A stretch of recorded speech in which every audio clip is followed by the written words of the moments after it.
જૂનાગઢ જિલ્લાના કેશોદ નગરપાલિકાના પ્રમુખ મેહુલ ગોંડલિયાનો 2.5 વર્ષનો કાર્યકાળ પૂર્ણ થતા અંતિમ દિવસે શહેરમાં ભવ્ય અભિવાદન સમારોહ યોજાયો હતો। શહેરના વિવિધ એનજીઓ, જ્ઞાતિ આગેવાનો, વેપારી મંડળો તથા સામાજિક સંસ્થાઓ દ્વારા તેમને પુષ્પમાળા, શાલ અને મોમેન્ટો આપી સન્માનિત કરવામાં આવ્યા હતા। આ પ્રસંગે શહેરના આગેવાનો દ્વારા તેમના કાર્યકાળ દરમિયાન કરવામાં આવેલા વિકાસ કાર્યો અને શહેર માટેની કામગીરીને બિરદાવવામાં આવી હતી। ખાસ વાત એ રહી કે કાર્યકાળ પૂર્ણ થયો દિવસે જ મેહુલ ગોંડલિયાનો જન્મદિવસ પણ હતો, જેના કારણે ઉપસ્થિત લોકોએ તેમને જન્મદિવસની શુભેચ્છાઓ પણ પાઠવી હતી। આ પ્રસંગે મોટી સંખ્યામાં આગેવાનો, વેપારીઓ અને નગરજનો હાજર રહીને શુભેચ્છા આપવામાં આવી હતી।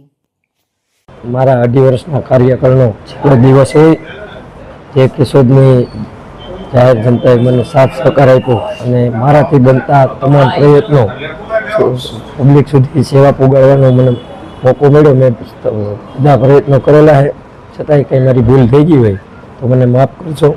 અને આ એક બુક છે એ કાયમી જે યુવાનો છે એના માટે છે, કર્મના સિદ્ધાંત। આમાં લખ્યું છે જે કર્મ કરો એ અહીંયા જ ભોગવીને જવાના છે। રાવલિયા સાથે bureau report, today Gujarati news.